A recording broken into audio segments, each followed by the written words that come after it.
কিছু মানুষ আছেন যারা পর্দায় এতটাই জীবন্ত হয়ে ওঠেন যে দর্শক ভুলে যান তিনি অভিনয় করছেন। রাহুল অরুণোদয় বন্দ্যোপাধ্যায় ঠিক এমনই একজন মানুষ ছিলেন এবং আজ 2026 সালের 29শে মার্চ বাংলার এই উজ্জ্বল তারাটি মাত্র 43 বছর বয়সে চিরতরে নিভে গেল। সমুদ্র তাকে নিয়ে গেছে, কিন্তু তার গল্প থেকে যাবে। আজ আমরা সেই গল্পটাই বলবো। কলকাতার নাকতলা সাধারণ একটি পাড়া, এখানেই বড় হয়েছিলেন রাহুল। নাকতলা হাই স্কুলে পড়াশোনা করেছেন, পরে আশুতোষ কলেজ। কিন্তু ছেলেবেলা থেকেই তার মন পড়ে থাকতো অন্য জায়গায়, মঞ্চে, আলয়, সংলাপে। বাবার নিজস্ব থিয়েটার গ্রুপ ছিল, সেটাই হয়ে উঠল রাহুলের প্রথম ক্লাসরুম। মঞ্চের কাঠের গন্ধ, গ্রিন রুমের গোলমাল আর দর্শকের উত্তেজনা, এই তিনটে জিনিস তাকে চুম্বকের মতো টেনে রাখত। থিয়েটারে নিজেকে তৈরি করলেন। তারপর একদিন সুযোগ এলো ছোট পর্দায়, জি বাংলার জনপ্রিয় ধারাবাহিক খেলা। রাহুল সেখানে আদিত্য বর্মন চরিত্রে অভিনয় করলেন। দর্শক চিনতে পারল এই মুখটাকে, বুঝল এই ছেলে সত্যিই অভিনয় করতে পারে। কিন্তু এটা ছিল শুধু শুরু। 2008 সাল, পরিচালক রাজ চক্রবর্তী একটি ছবি বানাচ্ছেন,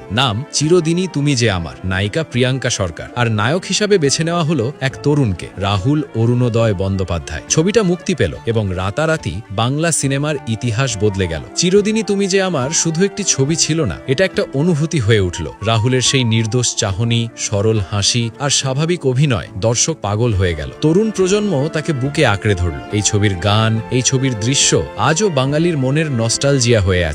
এই একটি ছবি তাকে সুপারস্টারের তকমা দিয়ে দিল। পুরস্কার এলো, প্রশংসা এলো, ভালোবাসা এলো, কিন্তু রাহুল থেমে থাকার মানুষ ছিলেন না। এরপর একের পর এক কাজ, জ্যাকপট, লাভ সার্কাস, শোনো মন বলি তোমায়, প্রতি পরমেশ্বর, প্রতিটি ছবিতে নিজের অভিনয়ের ছাপ রেখে গেছেন তিনি। ছোট পর্দায় ফিরে এলেন আরও শক্তিশালী হয়ে। স্টার জলসায় তুমি আসবে বলে ধারাবাহিকে রাহুল দেবরয়ের চরিত্র, অর্ধাঙ্গিনীতে উমাপতি ভট্টাচার্য, সান বাংলায় আয় খুকু আয়, এবং সবার মনে দাগ রেখে গেল স্টার জলসার দেশের মাটি ধারাবাহিকের ডাক্তার রাজরূপ বন্দ্যোপাধ্যায় ওরফে রাজার চরিত্র। ওটিটি প্ল্যাটফর্মেও তিনি ছিলেন হইচইয়ের জনপ্রিয় সিরিজ ঠাকুমার ঝুলিতে পুলিশ অফিসারের ভূমিকায়। দর্শক তাকে নতুন করে চিনল। মঞ্চেও থেমেছিলেন না। পরিচালক সৌরভ পালোধির নাটক যে জানালাগুলো আকাশ ছিল, সেখানেও রাহুলের অভিনয় মন জয় করল। তিনি শুধু অভিনেতা ছিলেন না, তিনি ছিলেন একজন সম্পূর্ণ শিল্পী। ভালো লিখতেন, কবিতা বলতেন, আর একদিন শুরু করলেন পডকাস্ট সহজ কথা। তার ছেলের নাম সহজ, সেই নামেই চ্যানেল। গত এক বছরে 69টি পর্ব আপলোড হয়েছে। রূপম ইসলাম থেকে শুরু করে সৃজিত মুখোপাধ্যায়, কৌশিক সেন,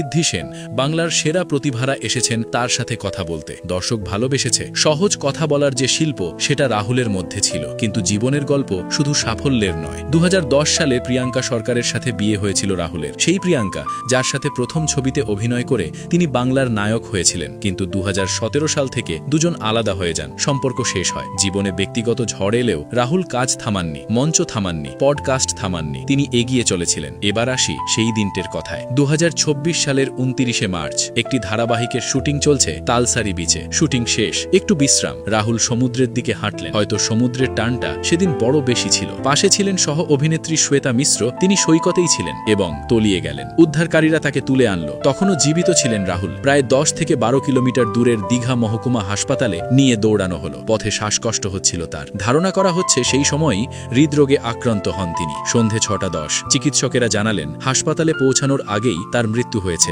মাত্র 43 বছর বয়সে। খবরটা ছড়িয়ে পড়ল পুরো বাংলায়। টলিউড স্তব্ধ হয়ে গেল। অভিনেতা রুদ্রনীল ঘোষ কাঁদতে কাঁদতে বললেন, বন্ধু বলবো না, ভাই ছিল। শেষ একসঙ্গে একাডেমি অফ ফাইন আর্টস করলাম, কি করে বুঝবো এমন হবে। বাদশা মৈত্র ফোন পেয়ে এতটাই ভেঙে পড়লেন যে বলতে পারলেন না কিছুই। রুদ্রনীল শেষে শুধু একটা কথাই বললেন, বাবিম বলে আর কাকে ডাকবো? রাহুলের মাকে এই খবরটা কে দেবে? সেই প্রশ্নের কোনো উত্তর নেই। কিন্তু একটা সত্যি আছে, রাহুল অরুণোদয় বন্দ্যোপাধ্যায় যে কাজগুলো রেখে গেছেন, সেগুলো কখনো মরবে না। চিরদিনই তুমি যে আমার সেই ইনোসেন্ট চাহনি, দেশের মাটির রাজার দৃঢ়তা, সহজ কথা পডকাস্টের সেই উষ্ণ হাসি, এগুলো বাঙালির হৃদয়ে অমর হয়ে থাকবে। তিনি মঞ্চে এসেছিলেন, পর্দায় আলো জ্বেলেছিলেন এবং সমুদ্রের বুকে হারিয়ে গেলেন। কিন্তু তার গল্প থামেনি। যতদিন বাংলা সিনেমা আছে, যতদিন বাংলা নাটক আছে, যতদিন কোনো তরুণ পর্দায় নিজেকে খুঁজে পাবে, ততদিন রাহুল বেঁচে থাকবেন চিরদিনই।